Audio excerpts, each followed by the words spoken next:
Λοιπόν, κάνω ένα τεστάκι.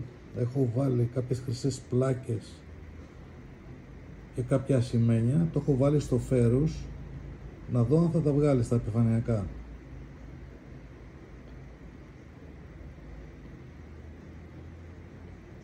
Λοιπόν, το ένα αλλάζει το χρώμα σε αυτά που έχει πιάσει, πιάνει τα ευγενή μέταλλα, τα έχει με άλλους χρωματισμούς.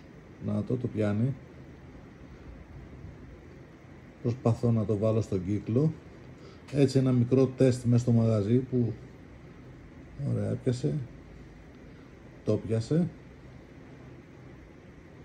Επειδή είναι επιφανειακό δεν το κλειδώνει. Απλώς μας προειδοποιεί ότι υπάρχει και κάποιο ευγενή μέταλλο. Να το.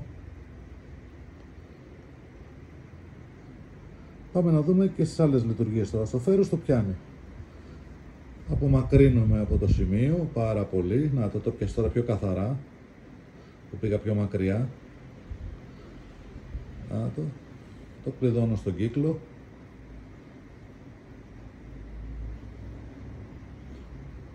Να τα πιάσει τώρα. Όσο πιο μακριά πας το πιάνει καλύτερα, γιατί μπορεί να το καταλάβει το μηχάνημα. Έτσι, αν πάμε πάνω δεν είναι τοπικός ανιβευτής. Το πιάσε λοιπόν στα φέρους, δηλαδή σε όλα τα μέταλλα στην ουσία το βάζουμε. Πάμε να το βάλουμε τώρα σε μία κατηγορία να δούμε. Λοιπόν, το βάζω στο gold να δούμε. Τα αντικείμενα που έχω βάλει είναι χρυσό ασίμι.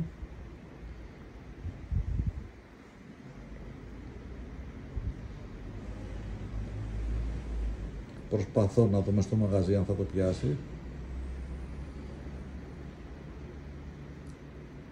Βέβαια εδώ οι συνθήκες είναι δύσκολες, γιατί υπάρχουν πολλές πανεβολές.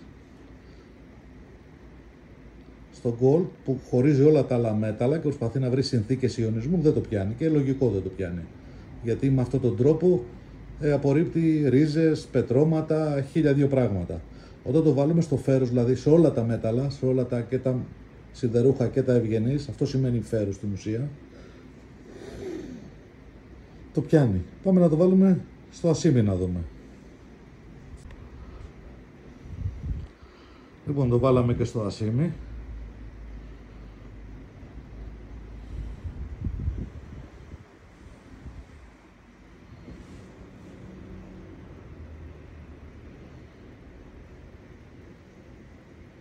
Δεν μπορεί να τα καταλάβει, τα απορρίπτει στα επιφανειακά, γιατί ψάχνει να τα βρει με συνθήκες, να είναι θαμμένα, να είναι συνθήκες για να το εντοπίσει. Τα φέρους που τα δείχνει όλα, είτε είναι επιφανειακά είτε θαμμένα, μας τα βγάζει.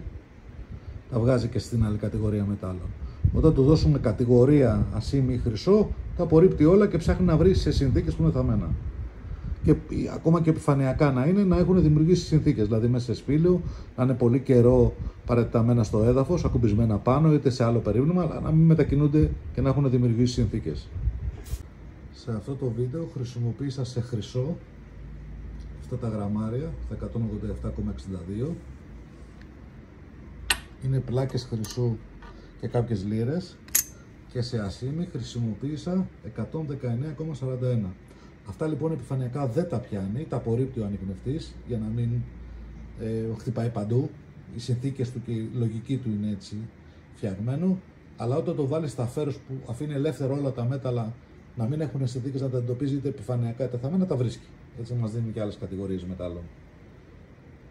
Η φιλοσοφία του συγκεκριμένου ανιχνευτή στη λειτουργία του είναι να ψάχνουμε σε όλα τα μέταλλα, σε αυτό που λέει φέρους, δηλαδή σε όλες τις κατηγορίες μετάλλων, να δούμε αν στον χώρο που ψάχνουμε υπάρχουν οι κατηγορίες των μετάλλων και των ευγενών μετάλλων, και αφού το εντοπίσουμε και μας βγάλει στο ραντάρ ότι έχει εντοπίσει και άλλα μέταλλα, τότε να βάλουμε τις κατηγορίες ασίμι και εξού, να καθαρίσει ο στόχος να δούμε αν είναι πραγματικός ή όχι.